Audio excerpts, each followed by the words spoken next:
ಸೋಮವಾರ ಬೆಳಿಗ್ಗೆ ಉಡುಪಿಯ ಅಂಬಲಪಾಡಿಯಲ್ಲಿ ನಡೆದ ಅಗ್ನಿ ದುರಂತವನ್ನ ಕೇಳಿ ಇಡೀ ರಾಜ್ಯವೇ ಬೆಚ್ಚಿಬಿದ್ದಿದೆ. ಹೌದು, ಸೋಮವಾರ ಬೆಳಿಗ್ಗೆ ಉಡುಪಿಯ ಅಂಬಲಪಾಡಿಯಲ್ಲಿ ನಡೆದ ಅಗ್ನಿ ದುರಂತದಲ್ಲಿ ದಂಪತಿಗಳು ಸಾವನ್ನಪ್ಪಿದ್ದಾರೆ. ಇನ್ನು ಈ ಭೀಕರ ಅಗ್ನಿ ದುರಂತದಲ್ಲಿ ರಾಮಾನಂದ ಶೆಟ್ಟಿ ಅನ್ನುವರು ಸ್ಥಳದಲ್ಲೇ ಮೃತಪಟ್ಟರೆ, ಅವರ ಪತ್ನಿ ಅಶ್ವಿನಿ ಶೆಟ್ಟಿ ಅವರು ಮಂಗಳವಾರ ಮಧ್ಯಾಹ್ನ ಜೀವನ್ಮರಣ ಹೋರಾಟದ ಬಳಿಕ ಅಸುನೀಗಿದ್ದಾರೆ. ಉಡುಪಿಯ ಶೆಟ್ಟಿ ಬಾರ್ ಅಂಡ್ ರೆಸ್ಟೋರೆಂಟ್ನ ಮಾಲೀಕರಾಗಿದ್ದ ರಾಮಾನಂದ ಶೆಟ್ಟಿ ಅವರು ಈ ಅಗ್ನಿ ದುರಂತದಲ್ಲಿ ಸ್ಥಳದಲ್ಲೇ ಪ್ರಾಣವನ್ನ ಕಳೆದುಕೊಂಡಿದ್ದಾರೆ. ಇನ್ನು ಅವರ ಪತ್ನಿ ಅಶ್ವಿನಿ ಶೆಟ್ಟಿ ಅವರು ಜೀವನ್ಮರಣ ಹೋರಾಟದ ನಂತರ ಮಂಗಳವಾರ ಮಧ್ಯಾಹ್ನ ಈ ಲೋಕವನ್ನ ತ್ಯಜಿಸಿದ್ದಾರೆ.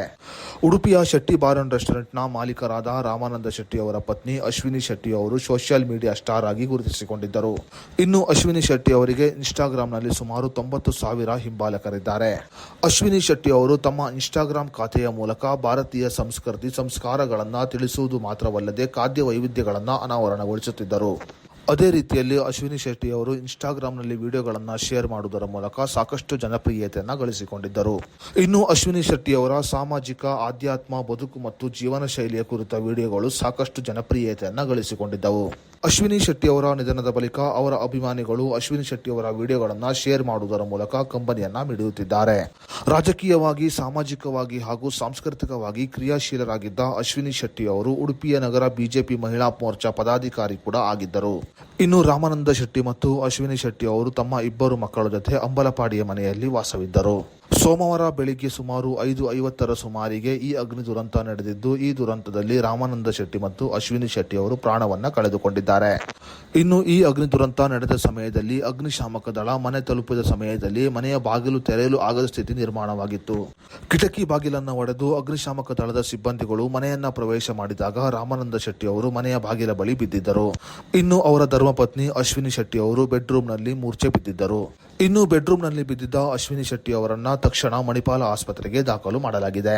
ಅಶ್ವಿನಿ ಶೆಟ್ಟಿ ಮತ್ತು ರಾಮಾನಂದ ಶೆಟ್ಟಿ ಅವರ ಇಬ್ಬರು ಮಕ್ಕಳು ಶೌಚಾಲಯದಲ್ಲಿ ಅಡಗಿಸಿಕೊಂಡಿದ್ದರು. ಇನ್ನು ಮನೆಯನ್ನ ಸಂಪೂರ್ಣವಾಗಿ ಮರದ ವಸ್ತುಗಳಿಂದ ವಿನ್ಯಾಸ ಮಾಡಿದ್ದ ಕಾರಣ ಬೆಂಕಿ ಎಲ್ಲವನ್ನ ಆಹುತಿಗೆ ತೆಗೆದುಕೊಂಡಿತ್ತು. ಶಾರ್ಟ್ ಸರ್ಕ್ಯೂಟ್ನಿಂದ ಈ ಘಟನೆ ನಡೆದಿದೆ ಎಂದು ಹೇಳಲಾಗುತ್ತಿದೆ.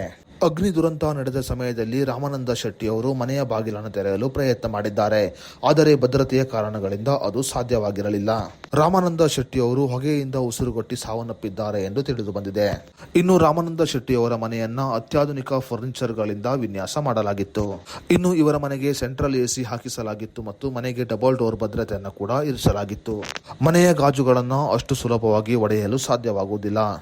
ಆದರೆ ಇಷ್ಟೆಲ್ಲ ಸೂಕ್ತ ಭದ್ರತಾ ವ್ಯವಸ್ಥೆಗಳು ಇದ್ದರೂ ಕೂಡ ವೆಂಟಿಲೇಷನ್ಗೆ ಸೂಕ್ತ ವ್ಯವಸ್ಥೆ ಇರಲಿಲ್ಲ. ಇನ್ನು ಅಗ್ನಿ ಅವಘಡ ಸಂಭವಿಸುವ ವೇಳೆ ಎಚ್ಚರಿಸುವ ಅಲಾರಾಂ ಕೂಡ ಇರಲಿಲ್ಲ. ಮನೆಯೊಳಗೆ ಗಾಳಿ ಸಂಚಾರಕ್ಕೆ ಅಡಚಣೆಯಾದ ಕಾರಣ ಪತಿ ಮತ್ತು ಪತ್ನಿ ಪ್ರಾಣವನ್ನ ಕಳೆದುಕೊಂಡಿದ್ದಾರೆ. ರಾಮಾನಂದ ಶೆಟ್ಟಿ ಅವರ ಪತ್ನಿ ಅಶ್ವಿನಿ ಶೆಟ್ಟಿ ಅವರು ಇನ್ಸ್ಟಾಗ್ರಾಂ ಮೂಲಕ ಇಡೀ ಕರ್ನಾಟಕಕ್ಕೆ ಪರಿಚಯರಾಗಿದ್ದರು. ಅಶ್ವಿನಿ ಶೆಟ್ಟಿ ಅವರ ಈ ದುರಂತ ಸಾವನ್ನ ಕೇಳಿದ ಅಶ್ವಿನಿ ಶೆಟ್ಟಿ ಅವರ ಇನ್ಸ್ಟಾಗ್ರಾಂ ಹಿಂಬಾಲಕರು ಬೇಸರವನ್ನ ಹೊರಹಾಕಿದ್ದಾರೆ.